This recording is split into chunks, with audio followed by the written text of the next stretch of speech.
Hello and welcome everybody. This is our first trip to St. Thomas, me and my wife.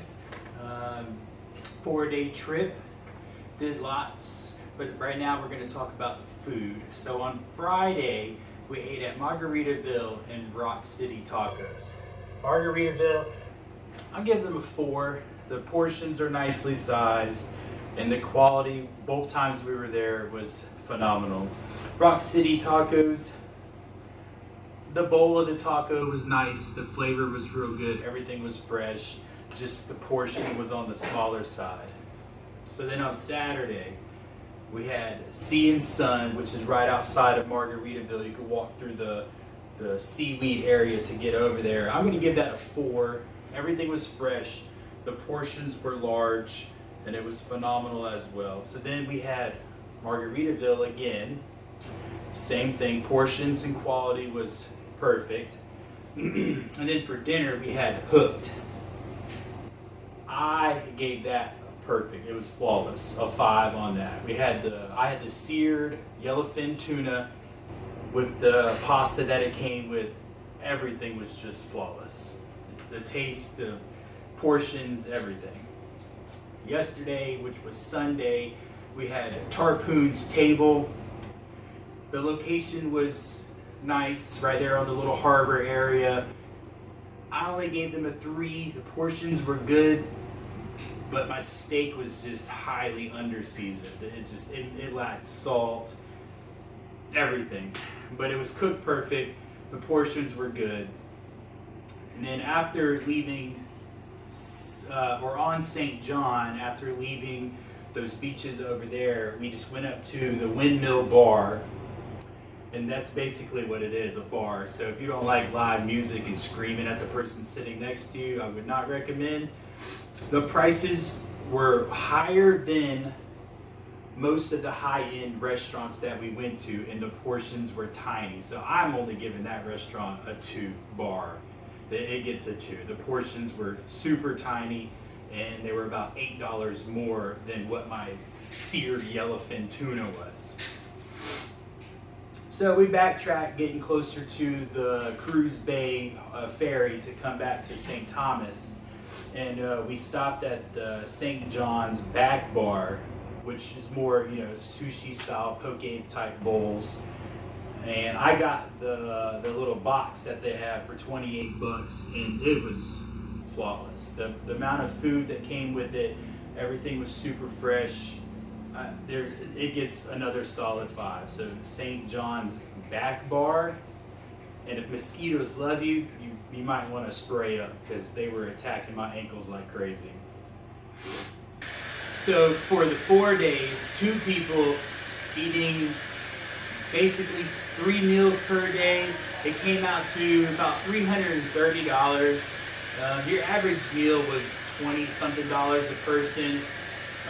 The Margaritaville's restaurant has gratuity already added in, and I think 1 or 2 other ones did, but most of them didn't. If they didn't have it already added in, they were nice enough to let you know, they want to get paid. So all in all, the food was perfect. It was hard to get this quality type food from restaurants in the Greenville, South Carolina area. You might not be able to hear me too well because my wife just got out of the shower and she's blow drying with the door open, even though she knew I was going to be talking about this. But all in all, the food has been fresh, portions were perfect, and I enjoyed myself on that. Future selves here. We had to do a little edit because we're fat asses, see? And we decided to eat again before we went to the airport, which was at Longboards. Because we'll be at the airport for 4 hours. It was nice and fancy, right on the little bay area. Nice little resort. The food was, again, phenomenal. I'd give them a 4 this time. Yeah, I don't know why. Why wouldn't you give it a 5? Because my sushi wrap only had 1 shrimp, and it had like 4 tuna. Okay, yeah, that makes sense. But the food was good. The price. It was very good though. The prices were, low 20s, which is fine, especially when you could get a lettuce wrap at Was it the The windmill? windmill. For $25 and you got nothing. The views were amazing though. The view was amazing. And I had a double meal. She had one, so it was $90 with the tip. All right. Okay, this video is going to be about the different beaches we attended on our vacation at the Virgin Islands. The first one we went to was on St. Thomas at Megan's Bay. Yeah, that's my favorite beach. Everybody says that Trunk Bay is their favorite. Megan's is my favorite. It's a long sloping beach. The same thing with the entry into the water. It's long and slopey. It doesn't go super shallow and then deep on the end. The sand doesn't seem to stick to your feet, even if you get wet. Is perfect. There's no ants on it. Nothing. Clear water, super clear water. Snorkeling is great. It had tons of fish to look at. No reef though. No, it didn't have any coral reef. But to me, that doesn't matter because I don't want to sit there, go around and snorkel. It was less crowded. It did have a snack bar, and it did have like kayaking rentals that you could do there, which we didn't do them there, but it did have it at the end. It was less crowded. And then Only because we came on a non-cruise days. That was also it was early in the morning too. no non-cruise days because that's where everybody on cruises go. So if you don't want to be around 100 people on the beach, pick a non-cruise day. We also went to Coki Beach, which was 5 minutes from the Margaritaville Hotel, which is a very small beach. It still had very clear water, but very small beach. Extremely salty. Yes. Extremely salty. Yes, it's so salty you float without even trying. It was, I didn't mean to drop that. It was full of salt. Don't let your eyeballs go near the water. But it was really small, but it was really nice to be 5 minutes away. If you want pre-rolls, there's a whole bunch of people on the way that'll sell them to you. There's a lot of people standing out there on the side of the road. Yes. Okay. We attempted to go to Trunk Bay, but it was way too busy. There's no parking whatsoever. None. There was like 20 parking spots, but they were all completely taken. Yeah, it was very limited, very limited. So we did not try and go back. Which was on St. John Island. On our St. John Island Bay. And then we did go to Hawksnest Bay. Hawksnest Bay was my favorite. It was my favorite because it had the coral reef with tons of fish. Tons of fish. Yeah, the pirates. Real man coming down. Yeah, he's ready to shoot us. We on his territory. Yeah, you're right about that.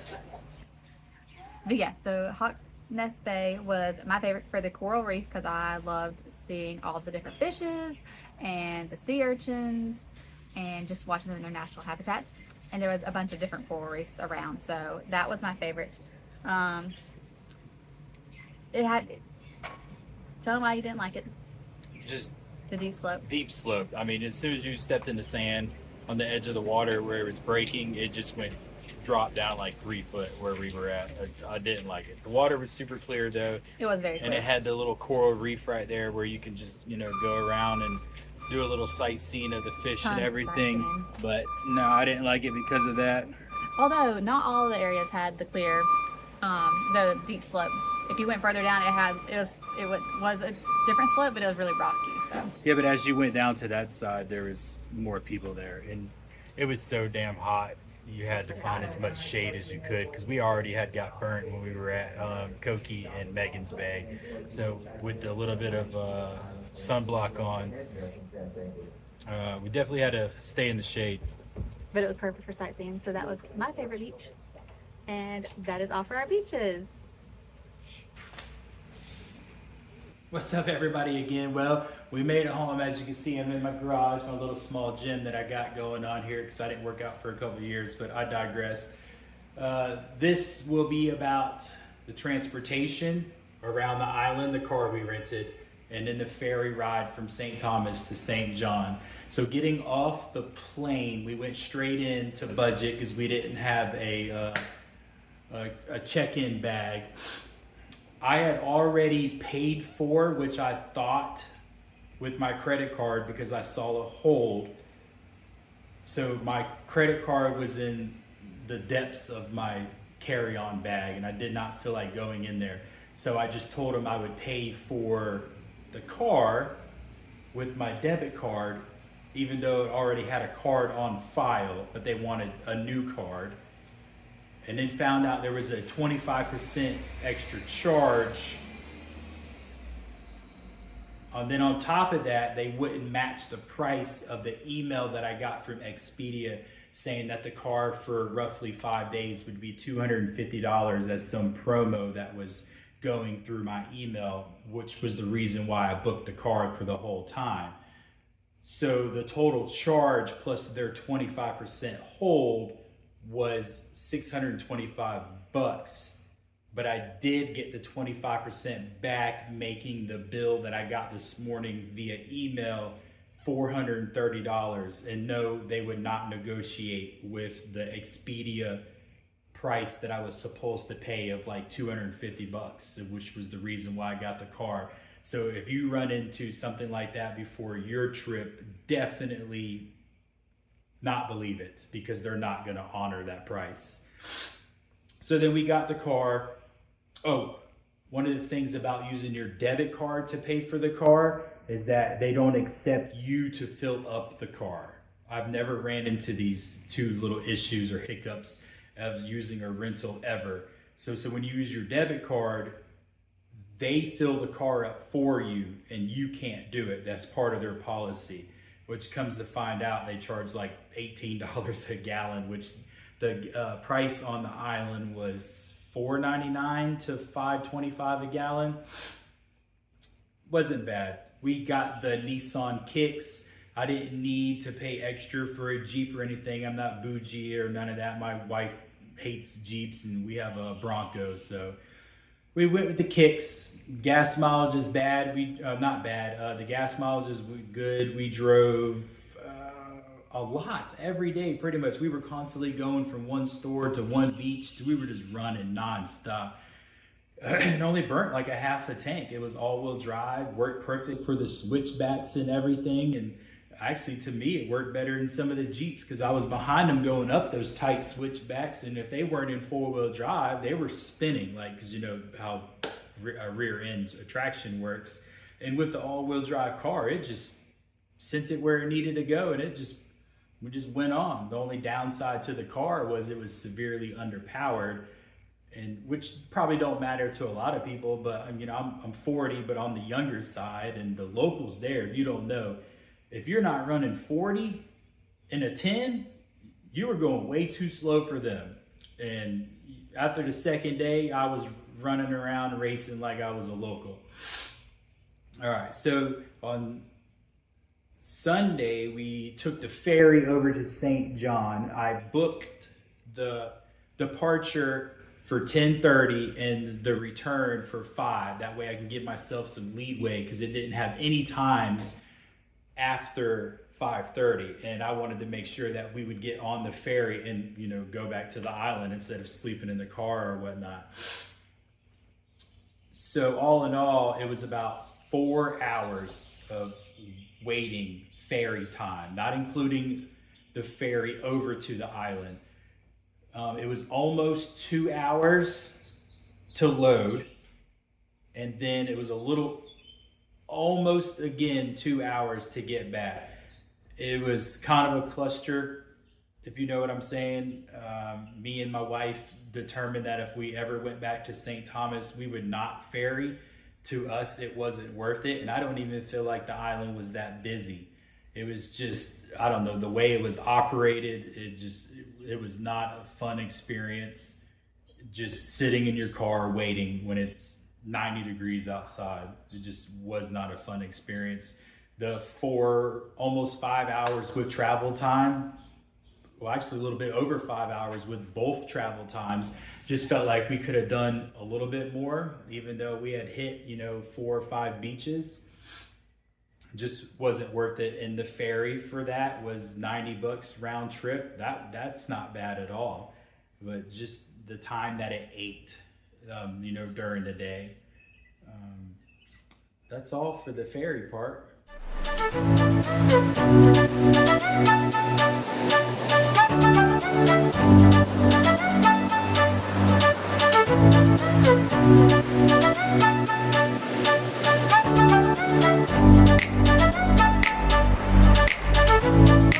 Bye.